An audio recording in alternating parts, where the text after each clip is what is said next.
Hey, Saskatoon.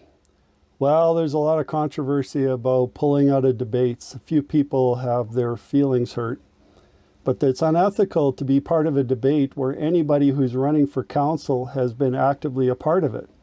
That's just my internal clock telling me that it's unethical. They're running for a seat on council, yet they've had their fingers in a mayor debate. Shouldn't happen. Shouldn't have to tell anybody that it shouldn't happen either.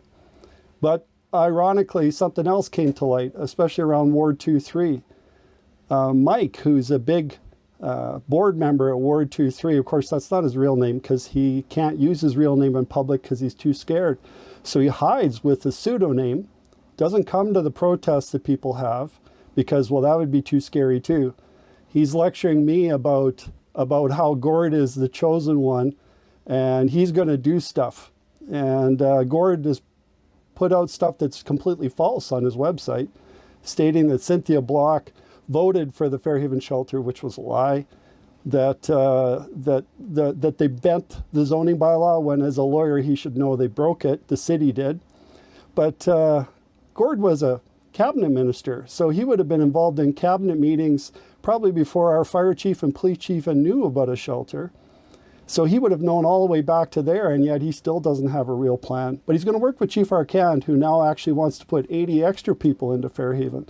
And he's the one that's going to save them. And he's going to put forward a motion at council. Of course, council doesn't have any authority to stop that shelter now unless they agree that it was illegally done in the first place, which is my view. So unless he's going to follow my path, he doesn't have a path.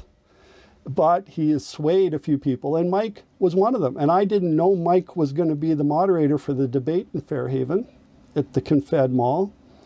And so I put out that I couldn't take part because of ethics. And he threw himself on the sword because it must have been too guilty for him over time. So he said, I've withdrawn as moderator. That was the night after he put out a long post to how Gord's the only option. But he's completely unbiased. That's the funny part. He thinks he's unbiased. He's totally impartial. Of course he's not. But I had no idea he was the moderator. So here this guy goes and withdraws himself thinking he's doing the honorable thing that I'll go back to the debate. And he was never the issue in the first place. But now that I know he was supposed to be part of it, of course he was unethical for him to be part of it. He's heavily biased, and he still is. So now he's blocked my wife and I from Ward 2-3. That's fine. That's their choice. But I've done an awful lot. My wife has too, to try to help people there. There's really good people there, but there's a few very biased people there that are not being very honest. Whatever. They don't like my campaign. Don't vote for me. As simple as that. But all these other games, I don't really care. I mean, honestly, Mike, whatever you want to call yourself any given day, if you would man up for a change and stand in front of people and identify who you are, things would go a lot further. Standing by.